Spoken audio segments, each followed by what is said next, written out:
Frank, can you hear me? There you go. Hello?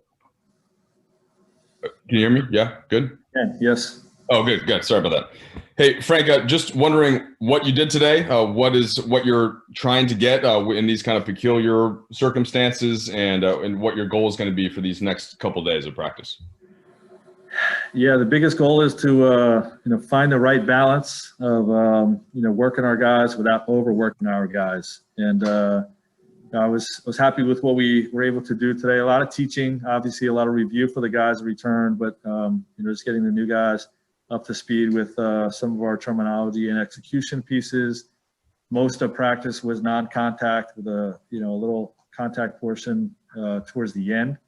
We're trying to do a little bit more of live work each of the next 3 days, or 3 days total, building into what we have scheduled as an off day on Wednesday.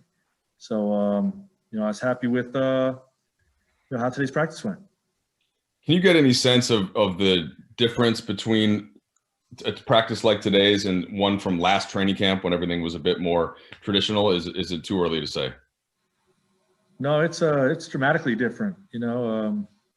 Not having a month's worth of pickup games and knowledge that our guys have been playing and are in good shape, makes you very cautious with how much that we're going to try to do, early on in this camp. And we don't have our Exhibit 10 guys. We don't have some of the coaching associates, interns that we typically have to throw into drills. So, we're very much more shorthanded than we would have been this time last year.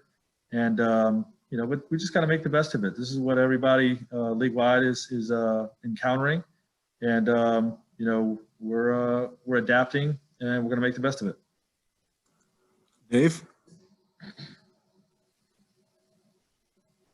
Hey, Frank, did you have all your players practice today?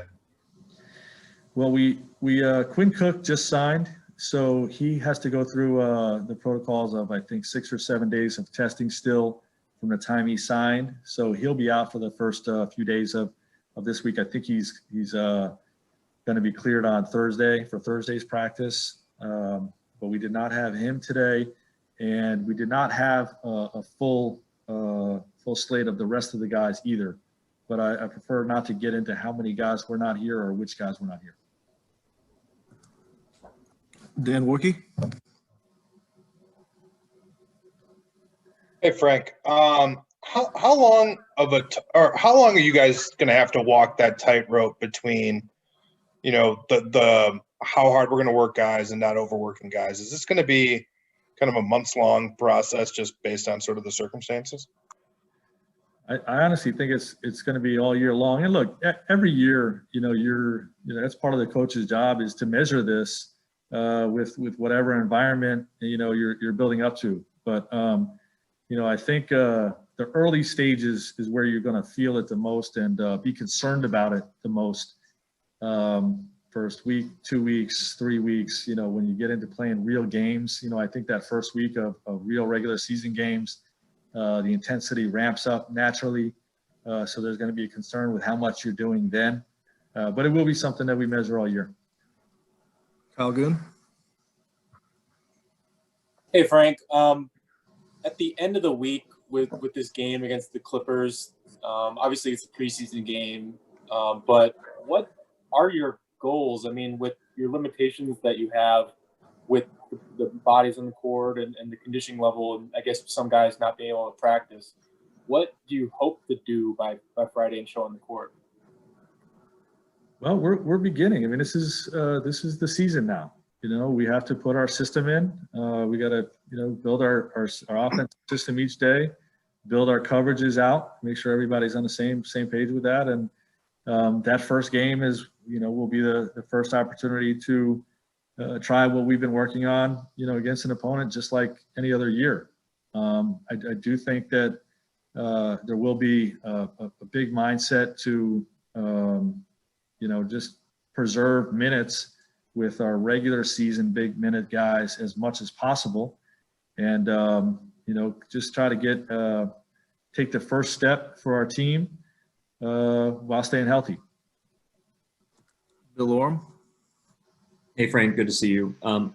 Couple of questions here that go hand in hand. Are you able to contextualize, without getting too specific, how much of your team you had? I mean, you said you didn't have a full roster. That could theoretically be you only had 2 players versus you had 13. Could you possibly contextualize how much of your team generally you had? And then 2, are you at all able to prepare in any way for sort of the unpredictability of this time? Like, do you have to approach this differently, or do you build something into the way you're approaching training camp because you don't know if you're going to have everybody at all times? And maybe does your experience starting off in the bubble help you with that?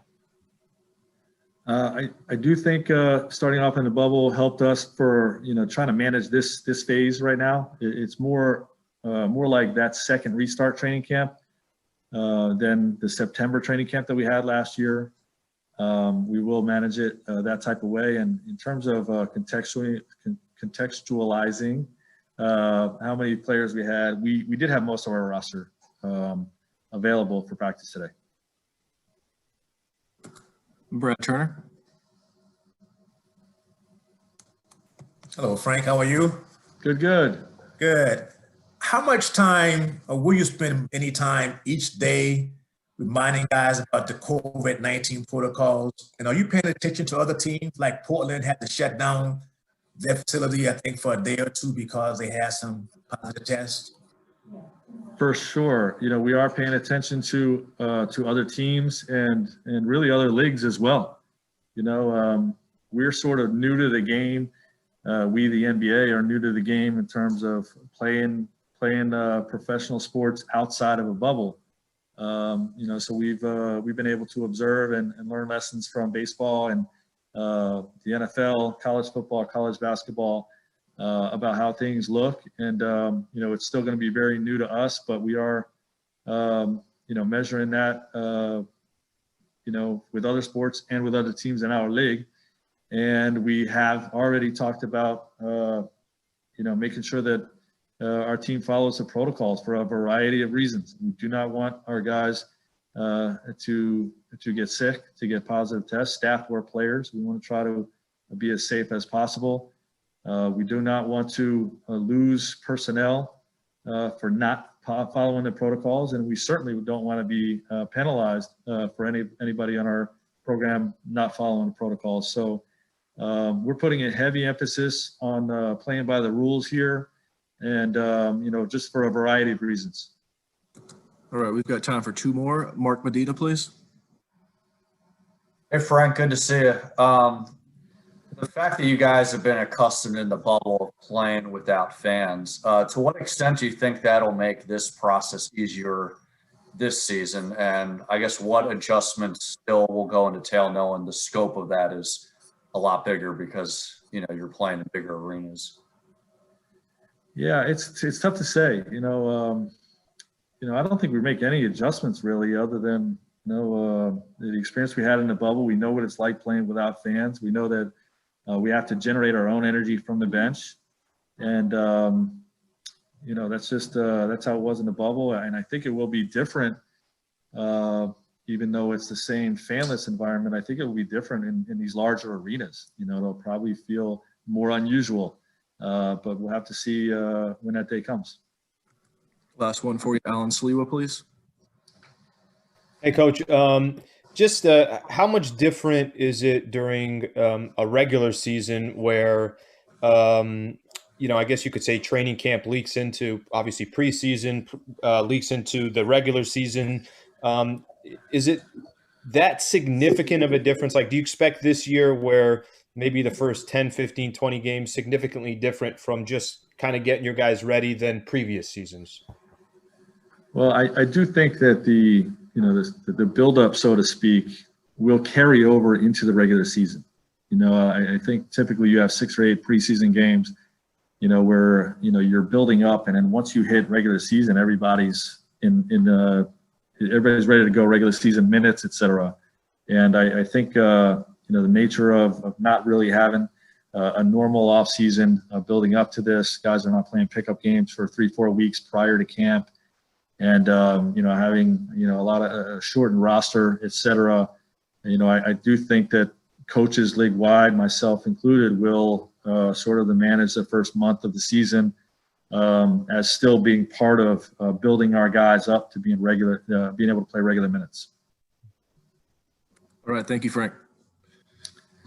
All right.